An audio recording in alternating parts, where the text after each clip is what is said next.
Saudara, satu ketika ada seorang anak muda, dia bercita-cita menjadi seorang tentara. Terus setelah dia dewasa, cita-citanya tercapai. Dia benar-benar menjadi seorang tentara, ya. Dan dia ingin mengabdi kepada negaranya. Nah saudara, setelah dia menjadi tentara, terjadilah perang Teluk. Pada waktu itu terjadi tahun 2080. Ya, itu terjadinya di Amerika Serikat. Kebetulan pemuda ini adalah orang Amerika yang bernama John. Ya, saya dengar kesaksiannya saudara begitu luar biasa. Ya. Nah saudara, pada waktu terjadi perang Teluk di Amerika Serikat, anak muda ini diutus untuk berperang. Ya, bersama dengan kawan-kawannya sesama tentara, mereka diutus untuk berperang. Ya. Saudara, satu ketika mereka sedang berperang semakin gencar, akhirnya komandannya katakan begini, mundur. Kenapa? Karena bahaya. Kalau sampai mereka meneruskan peperangan pasti akan mati semua. Disuruhlah mereka mundur. Saudara, pada waktu itu mereka mundur, lari. Tiba-tiba si John, dia melihat kawannya tertinggal di belakang.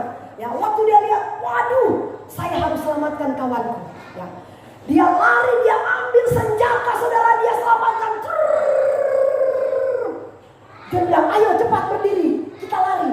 Nah, waktu temannya disuruh lari, akhirnya John ketembak mati. Ya. Orang tuanya mendengar bahwa John sudah mati. Secara manusia dia sakit hati, ya. Tetapi saudara, di satu sisi dia bangga karena anaknya mau berkorban untuk temannya. Saudara, terus apa yang terjadi? Satu ketika saudara, 5 tahun kemudian memperingati hari kematian John, karena dia benar-benar telah mengabdi kepada negara luar biasa, rela berkorban apa saja untuk menyelamatkan bangsa dan masyarakat. Nah saudara, akhirnya pada waktu mereka memperingati hari kematian John, diundanglah semua teman-temannya. Termasuk saudara temannya yang diselamatkan oleh John juga ikut hadir. Nah pada waktu itu saudara, temannya datang. Dia datang dalam keadaan mabuk, ya, dalam keadaan mabuk berat. Langsung dia jalannya sempoyongan, bicaranya sudah ngawur. Dia nggak tahu lagi apa yang harus dia bicara, ya. Saudara, pokoknya dia melakukan sesuatu hal yang memberikan kesan, ya, yang tidak baik buat semua yang hadir, bahkan orang tua John. Tiba-tiba saudara, orang tua John berkata begini, aku tidak rela anakku mati untuk orang seperti ini. Aku tidak rela. Seharusnya yang harus mati itu adalah dia. Kenapa anakku mau mati untuk orang seperti ini? Datang dalam keadaan mabuk, sudah datang terlambat dalam keadaan mabuk, bicaranya sempoyongan lagi, ya. Akhirnya berbicaralah seperti itu orang tua John. Saudara, saya mau katakan, ya,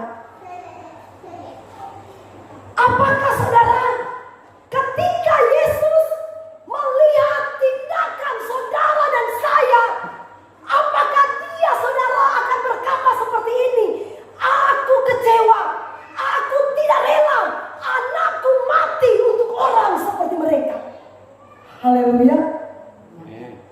Yesus telah turun ke dunia saudara, bahkan dia rela mati mencurahkan darahnya di kayu salib tertumpah buat saudara dan saya. Dia rela menyelamatkan hidup saudara, memberikan nyawanya buat kita, ya. Saudara, jangan sampai Tuhan datang dia bilang begini, aku tidak rela kalau anakku mati untuk mereka. Seharusnya kita harus sadar. Amin. Sekaranglah saudara, kita harus sadar, sesadar-sadarnya saudara, ya. Ada begitu banyak masalah yang Tuhan izinkan terjadi di bangsa kita, ya. Bahkan virus corona tidak pernah hilang dari seluruh bangsa saudara, ya. Kadang-kadang kita mau pergi ke Gurun aja takut, kita mau pergi ke Palangka aja takut. Karena apa? Di Gurun zona merah, di Palangka juga zona merah. Saudara, saya mau katakan, Kalau Yesus telah memberikan nyawanya buat kita, apakah kita tidak mau menghargai pengorbanan yang sudah Tuhan berikan buat kita? Saudara, bahkan dia katakan begini, saudara, coba Efesus pasalnya yang kedua, ayatnya yang ke-8. Sebab karena kasih karunia kamu diselamatkan oleh iman. Itu bukan hasil usahamu, tetapi pemberian Allah. Itu bukan hasil pekerjaanmu. Jangan ada orang yang memegahkan diri. Saudara dan saya diselamatkan, saudara, bukan karena kita bekerja keras, berusaha supaya kita bisa masuk ke dalam surga. Tidak. Tapi Tuhan katakan itu pemberianku. Karena aku telah rela mati buat kalian. Apakah kita ada bayar Tuhan? Tuhan, ini saya kasih ini ya, karena kau telah mati bos. Tidak, saudara. Yang dia cuma minta adalah tubuh kita. Amin. Roma pasal yang ke-12. Persembahkanlah tubuhmu, karena itu adalah ibadah yang sejati. Amin. Tuhan tidak katakan begini, korbankanlah hartamu banyak-banyak kepada aku, berikanlah persembahan yang begitu luar biasa. Tidak. Tapi dia bilang, korbankanlah tubuhmu. Amin. Coba. Karena itu saudara-saudara, demi kemurahan Allah, aku menasihatkan kamu supaya kamu mempersembahkan tubuhmu sebagai persembahan yang hidup, yang kudus, dan yang berkenan kepada Allah. Itu adalah ibadah yang sejati. Saya nggak berta-berta, saudara. Ya. Hargai kekudusan Tuhan. Amin. Ketika saudara pemimpin pujian mulai mengangkat hadirat Allah, apakah kita, saudara, dengan cara seperti itu kita datang kepada Tuhan? Jadikan aku, seharusnya Tuhan, jadikanlah aku Tuhan, memang doamu. Amin. Amin.